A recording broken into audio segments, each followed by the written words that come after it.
변호사님, 저 이 결혼을 막고 싶어요. 어떻게 해야 되나요? 어머니, 막을 수 없습니다. 아드님의 결혼을 막을 수가 없습니다. 너네 잘 사나 내가 두고 보겠어. 곧 이혼할 거예요. 기다리세요. 예, 여러분 안녕하십니까? 오늘은 즐거운 금요일입니다. 여기는 지금 강원도고요. 제 가족들하고 여행을 왔어요. 오랜만에 이렇게 여행을 왔는데요. 오늘 이제 제 여행지에서 특별히 어떤 얘기를 해드릴까, 어떤 얘기를 하면 좋을까요? 제가 지금 시리즈로 영상을 올리고 있는 결혼해서는 안 되는 3가지 유형. 절대 믿고 거르는 결혼 상대자. 절대 안 돼. 첫 번째는 종교, 제가 영상을 올렸잖아요. 그리고 그 다음에 2번째는요. 부모님이 반대하는 결혼이에요.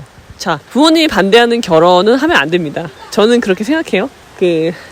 물론 부모님이 반대하는 결혼을 해서 행복하게 잘 사시는 분도 계세요. 근데 그 과정까지 너무 힘든 거예요.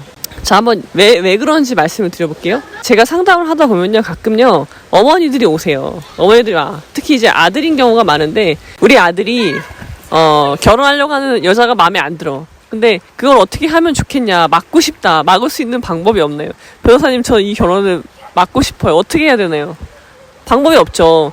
성인이잖아요. 자식이 성인이고, 본인이 사실 부모님의 허락 없이 결혼할 수 있단 말이에요. 그렇게 해서 결혼을 해서 혼인신고를 하는 걸 어떻게 막겠어요? 무효도 아니고 취소 사유도 없잖아요. 그래서 어머니, 막을 수 없습니다. 아드님의 결혼을 막을 수가 없습니다. 그러면은 이럴 때 어머니는 어떻게 해야 되느냐? 이제 그 문제랑 이제 자식의 입장에서 부모님이 반대하는 결혼을 하면 안 되는 이유에 대해서 제가 설명을 드릴 거예요. 그러니까 2가지를 말씀드릴 건데요. 부모님이 반대하는 결혼을 하면 안 되는 이유는요. 자, 일단 첫 번째, 부모님이 반대를 한다면 이유가 있어요. 물론 이제 그러니까 삶에 대한 통찰력이 나이가 있다고 해서 무조건 생기는 건 아니긴 해요. 그렇지만 그럼에도 불구하고 부모님이 반대하는 이유가 분명히 있을 거예요. 그러면은 나는 눈에 콩깍지가 씌워서 그게 보이지 않아요. 근데 왜 그런지 궁금해 한번 생각을 해봐야 되는 거예요. 그 다음에 2번째는요. 부모님이 별로 탐탁치 않아 하는 결혼을 하면요. 우리가 서양 사람들이라면 상관없어요. 부모님이 찬성하던 반대하던 결혼하는데 아무런 지장이 없어요. 근데 우리 이 뼛속까지 그 동양적인 유전자가 있단 말이에요. 부모와의 관계, 가족의 의미가 서양과는 다르단 말이에요. 그래서 내가 그런 부모님의 반대를 무릅쓰고 결혼을 했잖아요. 그러면 어떤 마음이 생기냐면 내가 행복하게 잘 살아서 부모님이 잘못 판단한 것이다 라는 것을 내가 알려드리겠다. 그러니까 내 삶으로 증명해내겠다 라는 또 하나의 목표가 생기는 거예요. 사실 그럴 필요는 없거든요. 부모님이 반대하는 결혼을 해도 내가 잘 살 수 있죠. 근데 그거 그냥 자연스럽게 보여지는 모습인 건데 그게 아니라 의도적으로 그래야 된다는 강박이 생긴단 말이에요. 또 하나의 강박이. 그러면은 그 자체만으로요. 결혼 생활을 굉장히 어렵게 만들 수 있어요. 그리고 3번째는요. 결혼 생활은요, 여러분, 부모님이 찬성했던 결혼이라고 하더라도요, 문제가 생겨요. 그게 우리 삶이기 때문이에요. 그러면은 그런 장애가 생겼을 때 같이 극복해 나가는 게 결혼 생활이에요. 근데 만약에 부모님이 반대한 결혼이야, 주변에서 별로 도와주지도 않고, 그리고 이렇게, 너네 잘 사나 내가 두고 보겠어. 그런 눈빛으로 쳐다보고 있어. 그런 상황에서 만약에 문제가 생겨. 근데 그게 잘 해결이 안 돼. 그러니까 제가 결혼의 유일한 조건은 문제 해결 능력이라고 했잖아요. 자, 문제 해결 능력이 없어. 그러면은 그 문제를 해결하기 위한 방법을 계속 찾아야 되는데, 탐구하고 찾아야 되는데, 그렇지 못하고 어떻게 되냐면 쉽게 이런 생각을 해요. 아, 그때 부모님이 반대했는데 그때 하지 말걸. 내가 괜히 그 반대를 무릅쓰고 결혼을 해서 이런 사태가 초래됐어. 라고 스스로를 자책하는 거예요. 그러니까 문제를 해결하려고 하지 않고 그 문제의 원인을 다른 것에서 찾는 거죠. 부모님이 반대한 결혼이라는 것에서 그게 자꾸 돌아간단 말이에요. 그걸 왜 하냐면요. 그렇게 생각하면 내가 편해요. 내 마음이 편하기 때문에 그렇게 하는 거예요. 그러니까 회피죠. 일종의.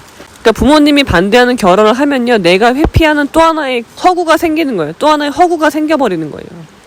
그래서 이 문제를 직시하지 못하고 자꾸 그쪽으로 돌아가는 확률이 크단 말이에요. 물론 100%는 아니지만 그럴 확률이 크기 때문에 부모님이 반대하는 결혼하는 거 아닙니다. 저는 그래요. 물론 부모님이 반대하는 결혼을 한 분들 중에서도 잘 사는 분들이 있지만 굉장히 힘들어요.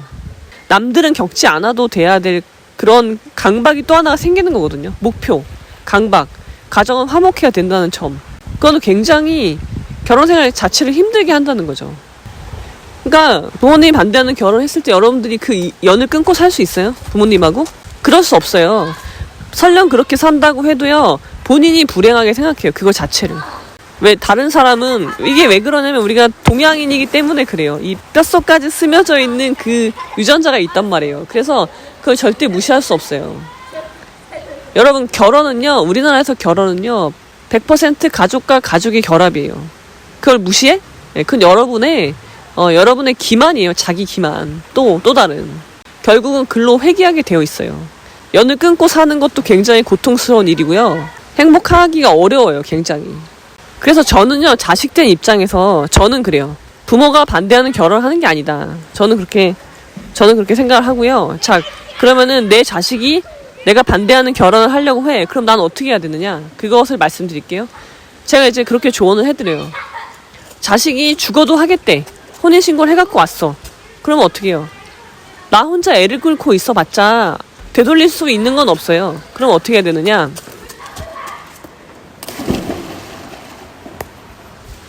자, 어떻게 되냐면요. 자식이 타인임을 인정하세요. 그래서 자식의 선택을 존중해 주는 수밖에 없어요. 물론 나는 알죠. 아, 얘가 좀 있으면 이혼하겠구나. 예. 그럴 때가 분명히 올 거예요. 곧 이혼할 거예요. 기다리세요. 근데 그렇다고 해서 내가 뭐 나쁜 마음을 가지고 참견할 필요는 전혀 없고요. 그냥 지켜보세요. 그렇다고 해서 내가 싫은데 내가 며느리로 아니면은 내 사이로 인정하지 않는 사람을 내 자식이 선택했다는 이유만으로 해줄 필요는 없어요. 왜? 난 싫으니까. 예, 여러분도 별개의 객체라는 거 인정해야 되고요. 자식도 별개의 객체예요. 네가 좋아서 한 거 네가 책임지면 돼. 끝이야. 근데 내가 그렇다고 해서 내 아들의 며느리, 내 딸의 사이로 내가 싫은데, 하기 싫은데 인정해야 될 필요는 전혀 없다는 거예요. 그럼 자연스럽게 연이 끊어져도 할 수 없어요. 그건 자식이 선택한 거기 때문에. 자식이 선택했다고 해서 내가 그 자식의 결정을 옆에서 막 서포트 해줄 필요는 전혀 없다는 거예요. 우리가 그렇기 때문에 괴로운 거거든요. 물론 내 자식이 결혼을 잘못했어. 나는 뻔히 보여. 그렇다고 하더라도 제가 성인이야. 제가 선택했어. 그러면은 그럼 나는 더 이상 이제 관여할 수 없는 거예요. 끝이에요. 거기까지. 그러니까 우리는 제발 부모 자식 간의 관계가 별개라는 걸 좀 인정하면 좋겠어요. 독립된 인격체다. 서로가. 그리고 기다리세요. 언제까지? 내 자식이 나의 도움을 필요로 할 때까지 기다리세요. 부모가 반대하는 거 알고 자식이 결혼했죠. 그러면은 부모와 그런 관계를 맺을 수 없다는 것을 본인도 감수하고 결혼을 한 거예요. 자기가 부모가 마음에 안 드는 사람이랑 결혼해놓고 와가지고 부모한테 좋은 그 고부관계, 장모와 사이의 관계를 만들어라? 그거는 인권 침해 아닌가요? 강압이잖아요. 그럴 필요는 없어요. 그러니까 이제는 진짜 독립이 되는 거예요. 그리고 분리가 되고 명절 때 안 와도 돼요. 필요 없어요. 내가 싫으니까. 그게 각자의 선택에 책임을 지는 행위라고 저는 생각합니다. 그리고 부모가 할 일은 뭐예요? 부모는 타인인 자식에 대한 사랑을 베푸는 거예요. 그래서 어떻게 해야 돼요? 내가 쟤를 사랑하는 건 변함이 없어요. 그 사랑을 끊을 필요는 없다는 거예요. 근데 그 사랑의 표현이 내가 자식을 사랑하니까 자식이 선택한 사람도 사랑해야지. 그거는 인간이 할 수 없는 일을 하려고 하니까 괴로운 거예요. 자기 수양하실 필요가 전혀 없다는 거예요. 뭘 해야 돼요? 네. 내 자식이 나의 도움을 필요로 할 때 그때 도와주는 거죠. 그때가 이혼일 수도 있고요. 뭐 여러 가지 문제가 있을 수 있죠. 그때 도움을 요청해. 그럼 도와줄 수 있어요. 나는 내 자식을 도와주는 거죠. 그러니까 그렇습니다, 여러분. 자식된 입장에서는요. 부모가 반대하는 결혼을 하지 않는 게 옳다고 저는 생각을 하고요. 자기의 행복을 위해서예요. 아니면은 정말 인연을 끊고 살아야 되는데 그래서는 동양 사람들은요. 그래서는 행복하기 어려워요. 가족, 나의 핏줄 그것을 완전히 끊어버리고서는 행복하기 어렵기 때문에 저는 그렇게 감히 말씀을 드릴 수 있고요. 그리고 자식이 내가 반대하는 결혼을 해. 그럴 때 부모는 어떤 마음가짐이어야 돼요? 자식이 타인인 걸 존중해야 되고요. 자식의 결정을 존중해요. 근데 그 존중한다는 게 내가 싫은데 며느리 사이랑 그런 관계를 맺어야 된다는 건 아니에요. 그거는 얘가 선택한 거잖아요. 내 자식이. 그러니까는 네가 선택한 거 네가 책임져라. 나도 내가 선택한 거 내가 책임지겠다. 그래서 각자 삶을 살게 되는 거고요. 그 대신 뭐예요? 엄마 아빠가 할 일은 뭐예요? 네가 언제든지 도움이 필요하면 요청해라. 네, 거기까지. 근데 내가 싫은 사람에게 단지 네가 선택한 배우자라고 해서 그 사람과의 어떤 좋은 관계를 맺을 것을 강요하지 마라. 그거는 네가 선을 넘은 거다. 그것이 건강한 가정의 형태라고 저는 생각을 해요. 그렇습니다. 여러분, 이제 가을인데요. 여러분들도 이제 여행 다니기 좋은 날씨잖아요. 코로나가 있지만 이 자연, 이제 우리 자연은 가을이 됐어요. 근데 사람만 계절을 모르죠. 계절을 이렇게 알려면요, 바깥으로 나와서 자연을 좀 벗삼을 필요가 있어요. 그래서 여러분들도 호연지기를 기르는 가족이 있는 분들은 가족과 함께, 아니면 혼자 있는 분들은 혼자서 호연지기를 기르는 삶을 이번 가을에는 꼭 경험하시기를 기원 드리면서 오늘은 여기까지. 다음번에는요, 절대 결혼해서는 안 되는 사람, 믿고 거른다. 믿고 거르는 결혼 상대. 세 번째, 뭐예요? 온실 속의 화초. 저도 온실 속의 화초였던 사람으로서 여러분들에게 단언할 수 있어요. 절대 그런 사람이랑 결혼하면 안 됩니다. 잠시 스포를 하자면 이런 분들 가끔 계세요. 그 온실에 나도 들어갈 수 있겠지? 천만의 말씀이에요. 그 온실에 여러분은 들어갈 수 없습니다. 온실 속의 화초인 사람만 거기 있는 거예요.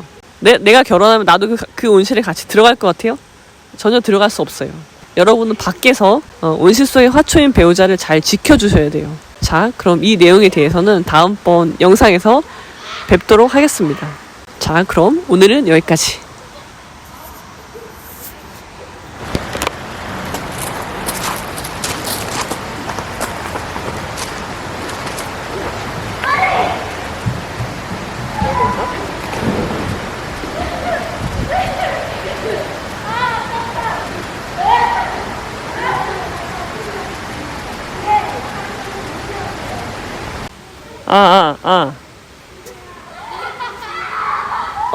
하늘이 파란 게 보이나?